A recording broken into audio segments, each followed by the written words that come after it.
Legal. E essa questão que você falou, né, dessa paz, né, que Deus dá, descobrir a vontade de Deus. Você falou sobre a gente abrir mão da nossa vontade, né, para conhecer a vontade de Deus.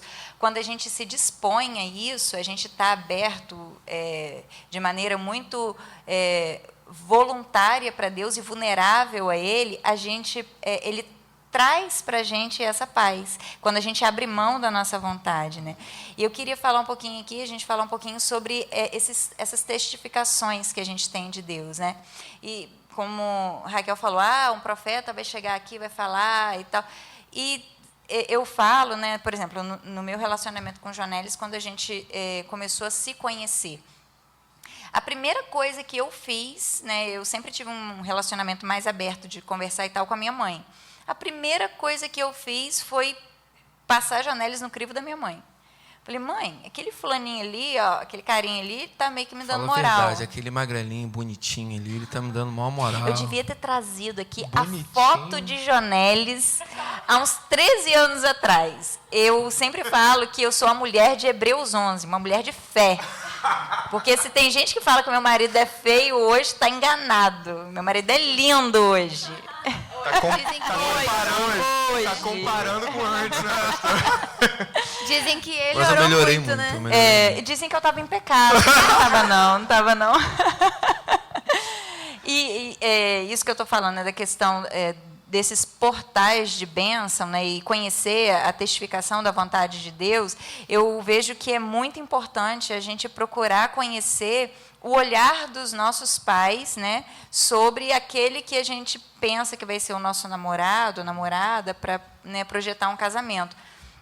E a primeira coisa que eu fiz, mãe, o que você acha de fulaninho? Assim, no primeiro olhar, o que você acha dele? Mãe, sei não, hein?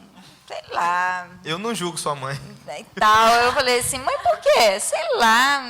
Primeira impressão, assim, não me bateu muito bem, não. Na mesma hora, eu guardei aquilo, eu fui para a presença de Deus. Deus, minha mãe não gostou muito, não.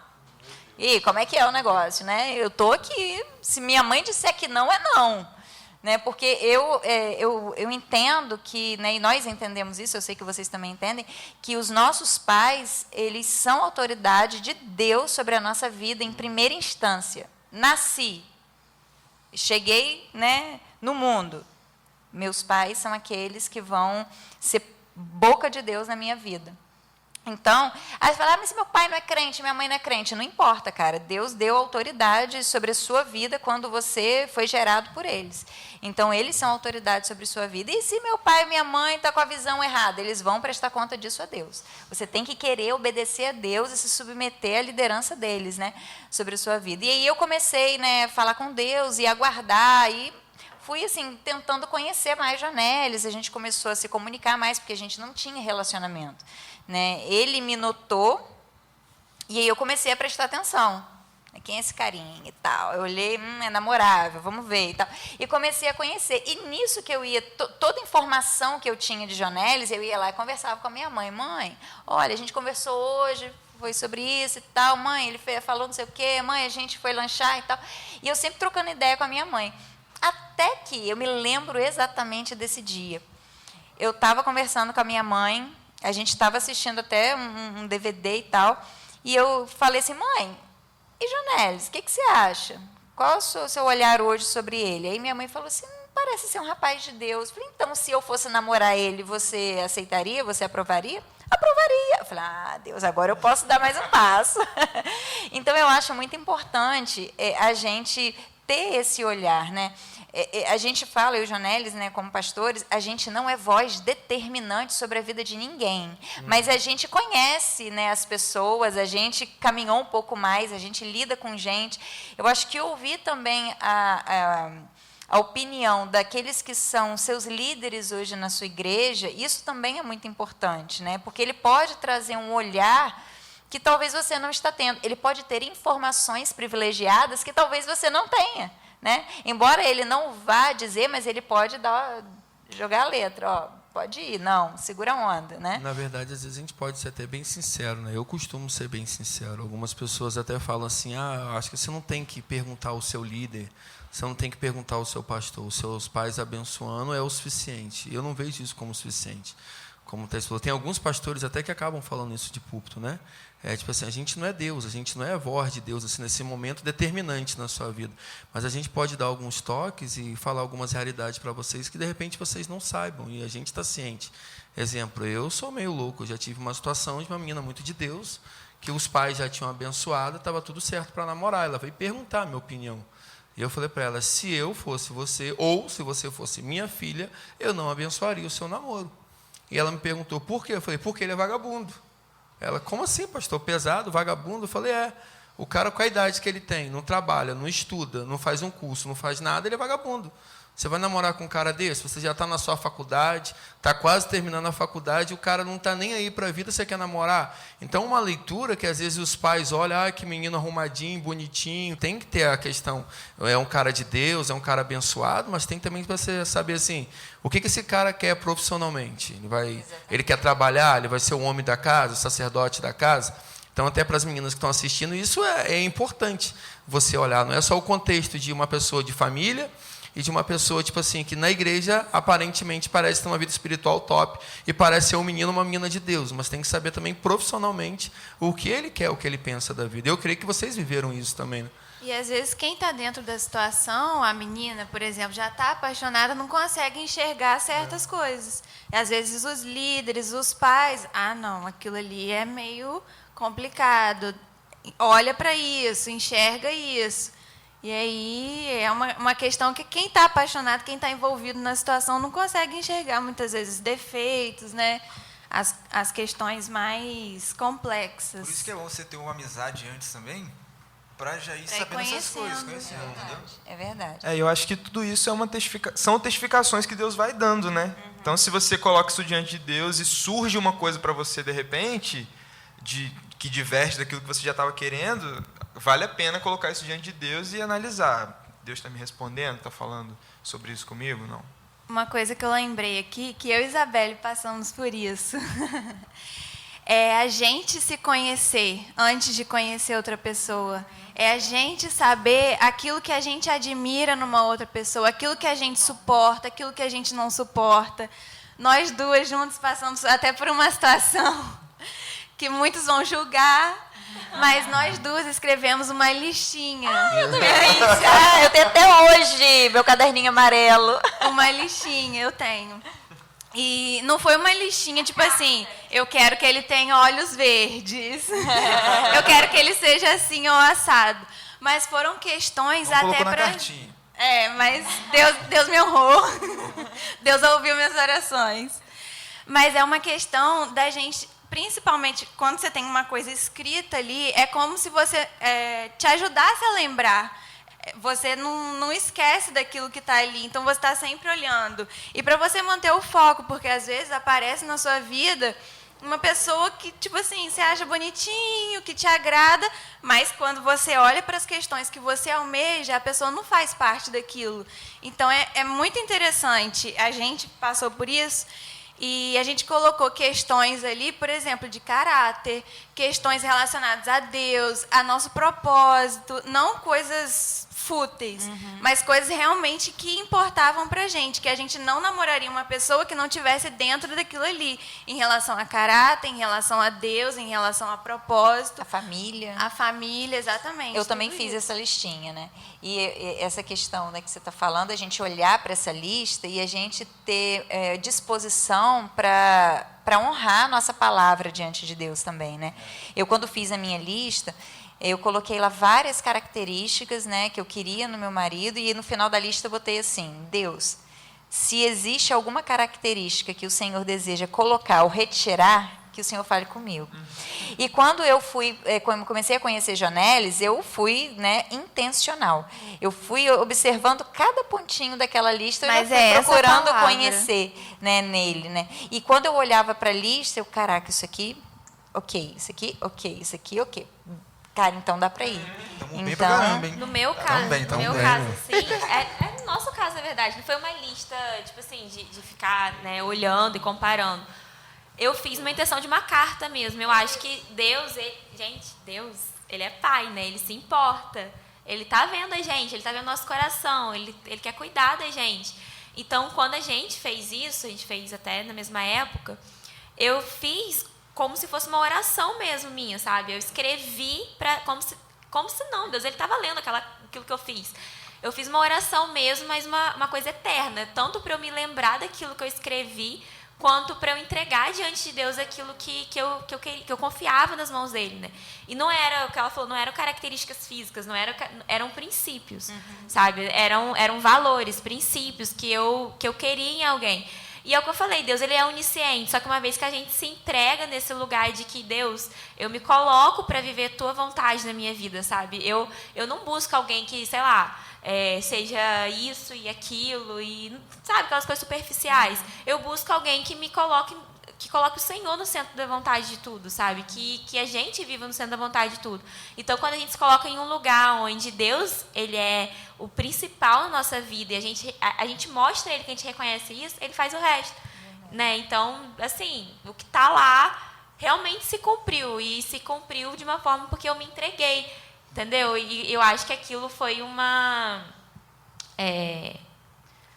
como é que eu vou falar? Uma coisa muito palpável daquilo que eu sentia de dentro de mim, né? Uma coisa muito visível daquilo que eu sentia. Você materializou, né, a sua vontade. Exatamente, foi algo materializado.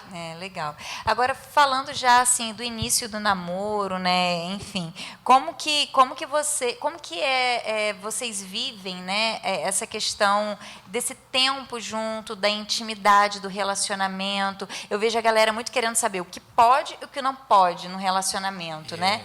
E como que vocês assim enxergam essa questão assim dessa intimidade? Que nível de relacionamento vocês vivem hoje no namoro de vocês? Como que vocês enxergam isso? Com a gente? Quem quiser. Eu tenho um conceito de que tudo que a gente faz tem que ser para a glória de Deus, o tempo todo. Então, eu acho que o limite vai ser sempre quando você vê que aquilo não está glorificando o nome de Deus. Quando você deixou de glorificar Ele, através de uma fala, através de um ato, quando Ele sai daquele lugar de que Ele é o importante naquilo, e que aquilo é para a glória dEle, aí já passou do limite, entendeu? Então, tipo, o meu limite pode não ser o limite dela, pode não ser o seu limite, mas a intimidade de cada um, é onde você coloca, Deus está em um lugar mais alto na sua vida. E quando você vê que você... É aquela coisa, né? Quando você realmente sente que você vai entristecer o Espírito Santo. Quando você sente que aquilo não vai glorificar o nome de Deus. Sabe? Porque Deus, ele criou, né? Ele criou o prazer, ele criou a intimidade, ele criou isso tudo. Então, ele criou para glorificar o nome dele. Então, quando isso não glorifica o nome dele, aí já não deve acontecer, né? Já deve ser cortado. Isso é interessante, né? A gente está falando muito sobre essa questão de glorificar Deus, de conhecer a vontade de Deus, de querer corresponder à vontade de Deus. Me veio aqui agora que, assim, antes da gente querer casar com qualquer pessoa, desenvolver um relacionamento com qualquer pessoa, a gente primeiro precisa entender que a gente é noiva de Cristo, né? E que a gente precisa honrar o nosso noivo, né? Quando a gente entende isso e a gente lança mesmo toda a nossa vontade diante de Deus, a gente vai ser sinalizado, sabe? Pelo Espírito Santo, a gente vai ter temor a Deus, né? De se preocupar se o que eu estou vivendo glorifica a Deus, né? Se o que eu estou vivendo honra o Senhor, né? E isso é muito válido, né? Mas, assim, como que vocês aproveitam o tempo de vocês juntos? Como que vocês, né, que estão aí perto do casamento, como que vocês aproveitam o tempo de vocês juntos? O que vocês vivenciam no dia a dia, né, no relacionamento de vocês? Então, eu e Raquel, lá no início do namoro, a gente orava juntos. Nós orávamos juntos. Toda vez à noite que eu ia dormir, eu ligava para ela e a gente orava junto. Tentamos algumas vezes ler alguns livros juntos. Só que essa questão no relacionamento é difícil. Por quê?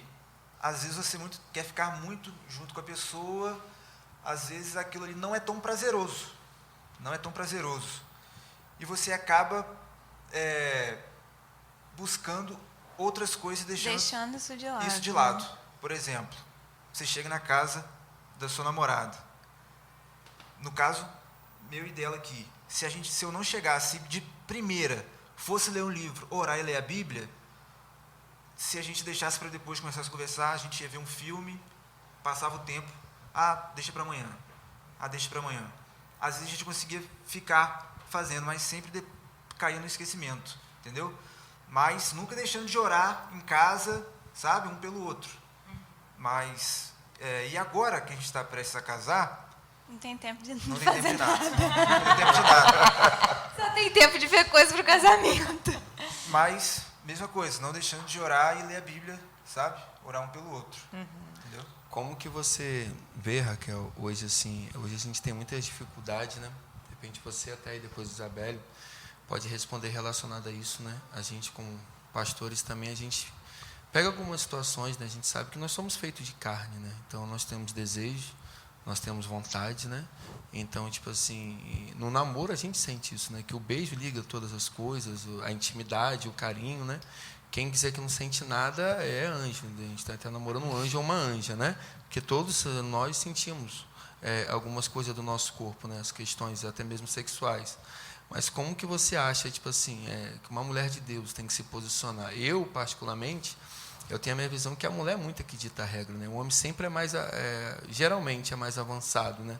Em algumas questões. Então, tipo assim, se a mulher colocar a regra antes, colocar limites, tipo assim, o namoro pode ser diferente.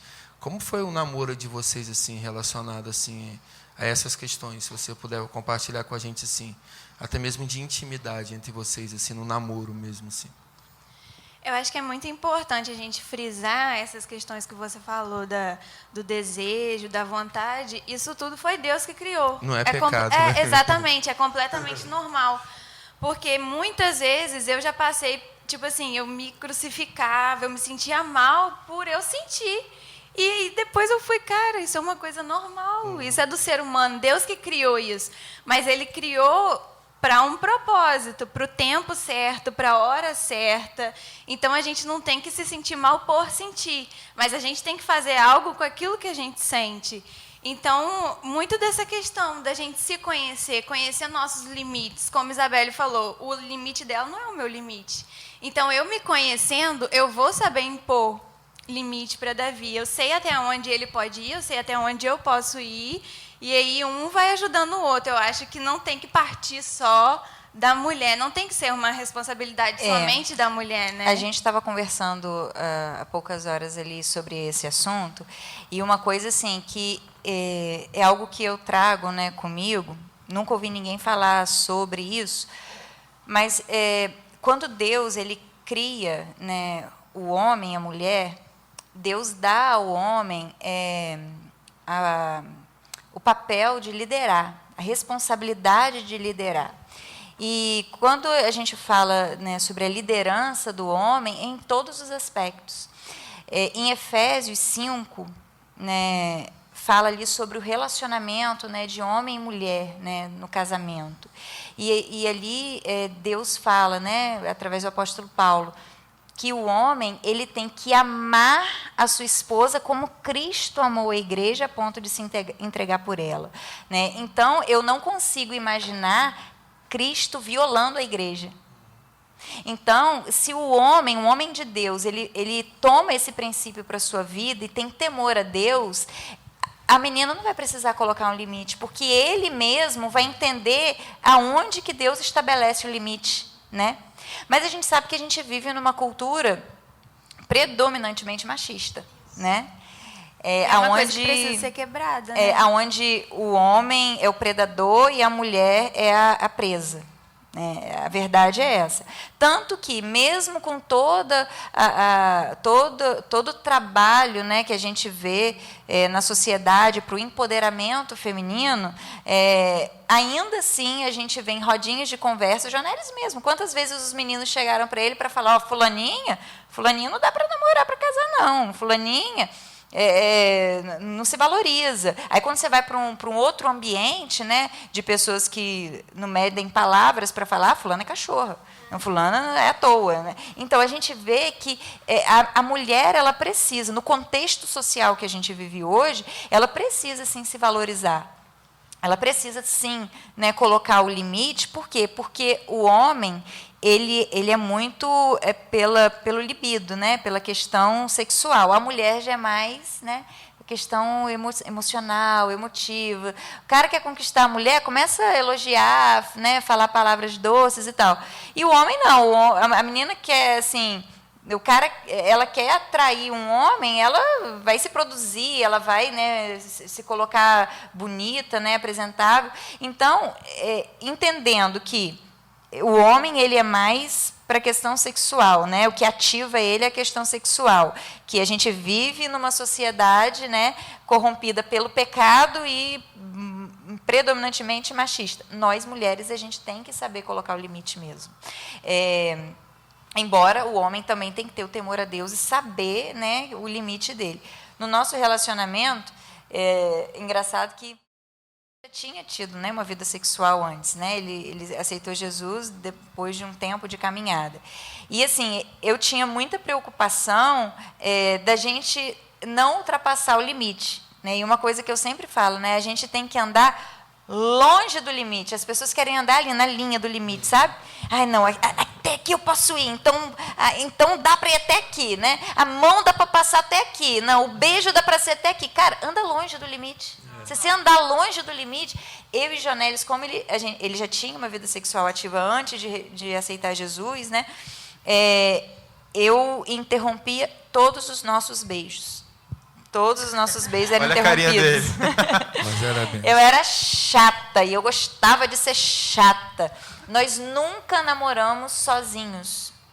Sempre ou a gente estava dentro da minha casa, com pessoas dentro de casa, a gente ia sair para comer alguma coisa, a gente ia com a galera. A única vez que a gente ficou sozinho, sem ninguém assim conhecido nosso, né, por perto, foi no Dia dos Namorados, o único Dia dos Namorados que a gente passou namorando, que a gente namorou pouco tempo, 1 ano, 2 meses, onde ele me levou para jantar, também ele me pegou. Eu cantei para você, você cantou para mim, amor, que coisa linda. E você não desistiu, pastor? Até que ele ficou afinado. Difícil, hein? Difícil. Cara, isso é amor. Eu posso Amor, cantar aquela aí, música? Não, Isso é amor, cara. Você não lembra da música? Eu lembro. Não dei melhor não cantar, não. Não, agora não. É melhor não. Então, eu acho assim... e aí foi o único dia que a gente saiu sozinho, ele me pegou na minha casa, a gente entrou no restaurante, nós comemos, saímos do restaurante, entramos no carro e ele me deixou na minha casa. A gente não passou nem 1 minuto parado dentro do carro, porque a gente sabia que era dar lugar para carne. Então, a gente não pode brincar com isso, sabe? A gente andava longe, né, do limite. Então, eu acho que a gente tem que prezar muito essa questão, né? Então, pessoal, a gente vai parar aqui um pouquinho. Quero que você gere uma expectativa em Deus. Fique ligado na próxima parte desse momento de compartilhar sobre namoro, santidade, vida com Deus. Tem mais para você ainda.